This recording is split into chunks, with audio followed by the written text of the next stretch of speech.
Hello, and welcome to the latest Lewis Brownlee update. Today, I'm here to talk to our tax director, Tom Foster, about his reaction to the budget. Oh, So, there was quite a lot of speculation about tax increases before the budget, but it didn't seem that bad to me. Did I miss anything? yeah, there was a lot of speculation. It's a fair question to ask because quite often the nasty bits aren't actually mentioned in the Chancellor's speech or indeed picked up immediately by the media. But in this particular instance, no, there weren't any nasty tax surprises and nothing's really gone up. The only one change of any noticeable difference is the age at which people can extract money from pension schemes being raised from 55 to 57, but from April 2028. So that's relatively minor, except for maybe a few people that could impact. But other than that, there are quite a few measures which are in people's favour. So the time limits for submitting capital gains tax returns on residential property disposals is going up from 30 days to 60 days, which is helpful, as we were finding 30 days quite difficult to turn these around in. There's announcements about business rates relief for businesses in hospitality and leisure, changes to alcohol duties and fuel duties, which created a bit of reaction.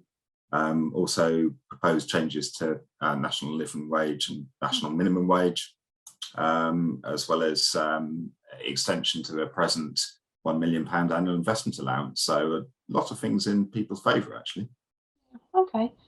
So, what tax rises were announced earlier this year? Yeah, so it actually turns out that the bad news had already been announced. I think the Speaker was rather upset about that and telling the Chancellor he's a bit naughty doing it that way. But the first one was announced in the March budget. So that was the main one, and that was the increase in corporation tax going up to 25%. But that's not coming in until the 1st of April 2023. So we got a bit of a wait for that one. But the other big one was announced back in September. So that's a 1.25% increase to national insurance and the rate of dividend tax, and that's coming in from April next year. So that's the main pain, I suppose, that people are going to feel relatively soon. Okay. So I hear it reported that tax rates will be the highest they've been since the 1950s, but didn't income tax rates used to be a lot higher? I don't understand what they mean or how they measure this.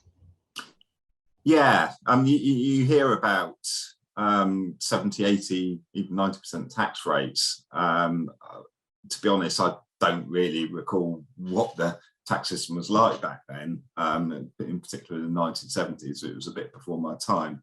But this statistic that's been referred to, been mentioned in the media quite a bit, it's actually referring to the tax to GDP ratio.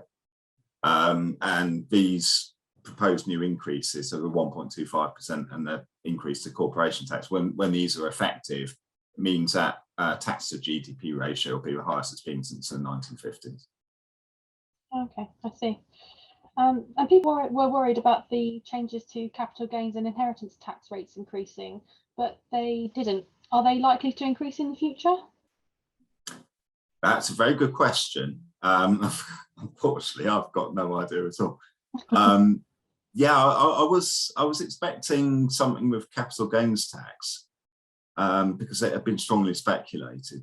Inheritance tax, I wasn't so sure. What they've done there is they've frozen the allowances. I mean, the nil rate band's been the same since about 2009, and it's going to be frozen for another few years. So essentially, that creates a bit of a tax increase in itself, particularly where property prices have been increasing. But inheritance tax doesn't actually contribute much to the overall tax coffers. So tax taken on an annual basis. So it wasn't a surprise to me that they're not going to address that, particularly if they want something which will have a bit more of an immediate impact. Capital gains tax was a bit different because in particular, disposals of business assets rate of 10% is quite favourable. But yeah, they've not addressed it now. You'd have thought now was as good a time as any. And the Chancellor did say he wanted that that tax statistic to be going down come the end of his terms in Parliament. So one might conclude it'd be difficult to achieve that if he starts putting more taxes up, but it's going to be a case of watch this space, and might depend on how we get on during the next year or two. Okay, thanks very much. If you'd like to see our full budget report, you can head to our website, or you can follow us on our various social media pages. Thank you.